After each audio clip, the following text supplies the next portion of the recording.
Alright, we're in 9.3 potential energy diagrams. I feel like I need a little intro music here. Welcome to my channel. That's what everybody says when they make YouTube videos. Alright, so we've got 9.3 potential energy diagrams. In class, we went over some of these things, and I asked you to copy this page down. So if you don't have it in your notes, pause me and make sure you have everything that's written here on this page copied into your notes. Don't you wish you could pause me in the middle of class? Yeah, sometimes I do. I want to pause myself. Okay, so let's continue on. On the next page here, I have a potential energy diagram. We're just going to go over it. I want to make a point that you must know the difference between an endothermic and an exothermic potential energy diagram.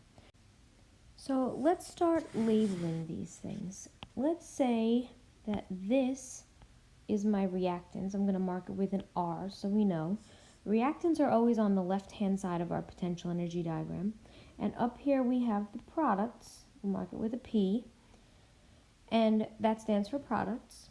And you can see, because on the the y-axis right here is potential energy, that the reactants have this much potential energy. I'm going to give it a number. Let's say that the reactants have a value of 100 units of energy. And like I said in class, it's like thinking about it in dollars. So let's say the reactants have $100 in their pocket. When the reaction takes place, that's this right here, it ends up with more energy than when it started. So this product, let's say, is about 100, I don't know, we'll make it 150. So we'll say that the products have $150 in their pocket. So they started with $100 and they ended up with $150, or 100 units of energy and ended up with 150 units of energy. Because of that, we have gained energy. Energy entered energy. And in that case, we have an endothermic reaction. So when a reaction starts low, right here, and ends high, up here, it is an endothermic reaction. Now I can do a quick sketch for you of an exothermic reaction. In an exothermic reaction, we're going to have, here are my reaction coordinates again, we're going to start with our reactants having a lot more energy, and our products are going to have less energy. So that would be an exothermic reaction.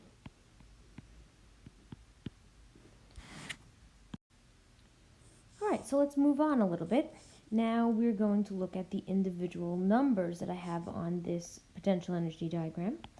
So if we look at number 1, it is showing us the distance from the x-axis to the bottom of this curve. And what that number 1 is representing is the potential energy of the reactants. It's the amount of energy that is stored. Keep in mind that if they had a line that was over here, but it was the same distance as this line, let's get a pointer, that line and that line, they would still be the potential energy of the reactants. Now let's look at number 6. Number 6 is right here. And number 6 is representing the potential energy of the products. It's the potential energy of the products. It's the amount of energy the products have. Number 3, I didn't give myself much room here. Number 3 is the potential energy, because it starts at the x-axis, it goes all the way to the bottom of the curve. So we're going to call that the potential energy of the activated complex. And we talked about this in class. The activated complex is the point of no return. It's where the reaction will proceed. Reaction will proceed. You can't stop it. Once it gets there, that car is going to the other side of the hill. So you'll notice that 1, 3, and 6 all start at the x-axis, and they all go to the bottom of the curve. So they go here, here, and here. Now, anytime something starts at the x-axis and goes to the bottom of the curve, it starts with the words potential energy. Potential energy of the reactants, potential energy of the activated complex, or potential energy of the products. All right, let's do number 2. Oops, I need a pen, okay. Number 2 shows us the distance from the top of the curve to, well, on top of the curve. So when I talk about the curve, I'm talking about this. It's the distance starting at the curve going to the very top of the hill. And that's the amount of energy that we need in order to get the reaction to the activated complex, which is located right here. So if we need that much energy, if we need to put that much energy in to get to that top of that curve, we call that the activation energy. And because we always read our graph from left to right, we call this the activation energy of the forward reaction.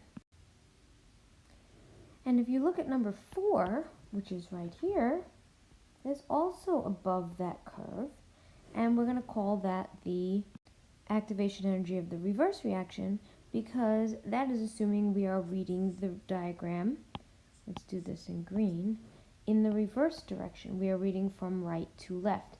So it's the amount of energy we would need to put in order to go back to where we started from, which was over here. Okay, so we're going to go up, and then if we get up to here in the reverse direction, then we would go back to being a reactant. So right now, the activation energy of the reverse is much smaller than the activation energy of the forward. In that case, it would be easier for the reaction to go in the reverse direction than it would be to go in the forward direction. So we have tackled number 1, number 6, number 3, those are the potential energy lines. We have tackled number 2 and number 4, which are the activation energy lines. There's one more big one right here in the middle, number 5. And that is called the delta H, which is also called the heat of reaction. We can also call it the change in heat. Or, if you really want to get fancy, we're going to call it the enthalpy of reaction. Okay, and delta H, this is a very, very important formula for you to know. It's not on your reference tables. You do need to know it. Is the potential energy of the products minus the potential energy of the reactants. Now in a, I thought I locked that, I guess not. In the reaction, in this case, the way we are looking at it up here, the potential energy of my products is higher than the potential energy of my reactants. So if I gave it some numbers, I don't remember what numbers I gave it before, but let's say this number right here was 150. I don't like that line going across there. Let's say that line was 150, and this line for the reactants was 100. We would take 150, we would subtract 100, and our delta H, our change in heat, would be a positive 50 joules or whatever they were measuring the heat in. That positive number indicates that you have an endothermic reaction. Delta H is always going to be positive in an endothermic reaction. If, however,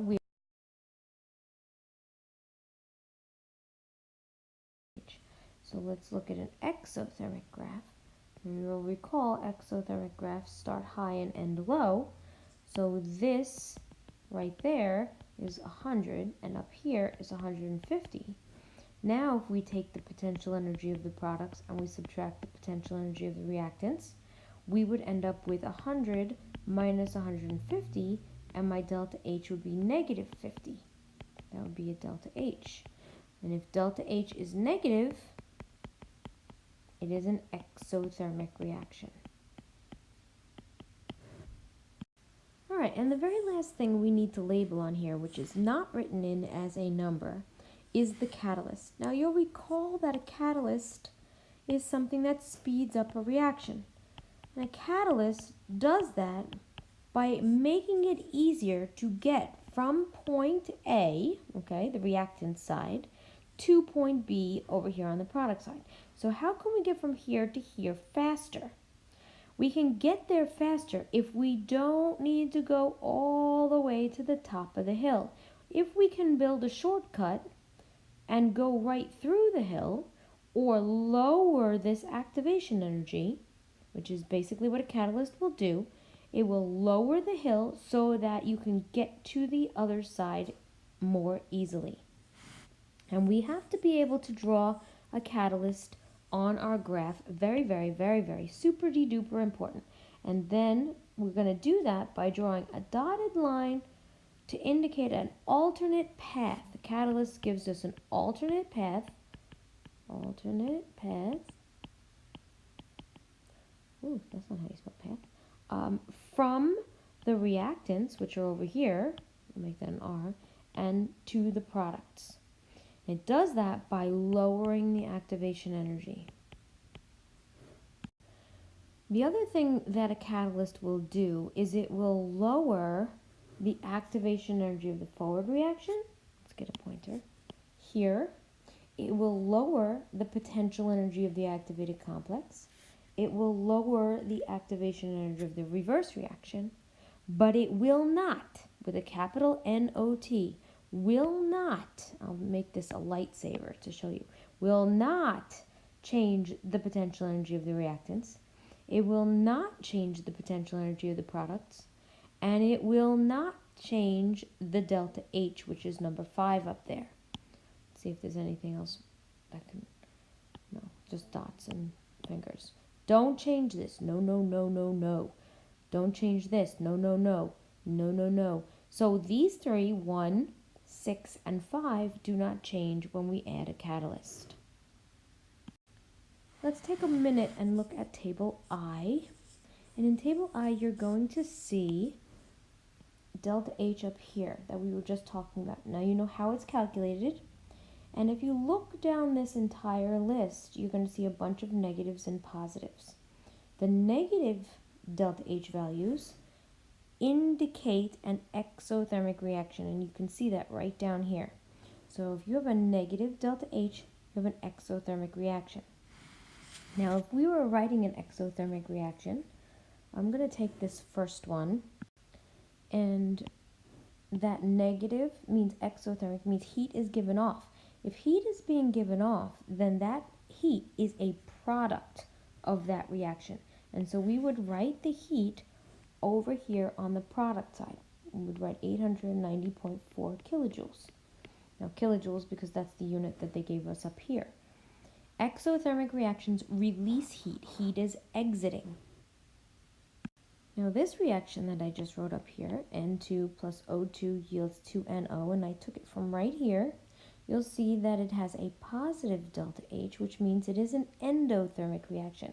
Endothermic reactions have the heat that is entering, and so therefore that heat, which happens to be 66.4 kilojoules, kilojoules, not joules, goes on the left side because heat is entering into the equation. So when they ask you to write an equation, whether it's exothermic or endothermic, make sure you know which side of the equation the heat goes on. Exothermic heat is given off. It is a product. This one is exothermic. And this one, heat is being absorbed. It is endothermic. And you can tell that by looking at table I, or if they give you the reaction, you look at the reaction, you can see where the heat is, and you can tell if it's an exothermic or an endothermic graph. One last thing before we wrap this video up is sometimes they will ask if how much energy is being used. I'm going to take this reaction that we just wrote here. How much energy is being used to produce NO, or nitrous oxide? Okay, well, we need 66.4 kilojoules to produce 2 moles of nitrous oxide. How much energy would be needed to make 4 moles of nitrous oxide? So what we can do is we can change this 2 to a 4, and just like in every recipe that we've done so far, if I change this 2 to a 4, then everything else must be multiplied by a factor of 2 to keep the ratio the same. So we would need 2 moles of N2 plus 2 moles of O2 plus 132, need my pen back, 132.8 kilojoules of energy will give you 4 moles of NO.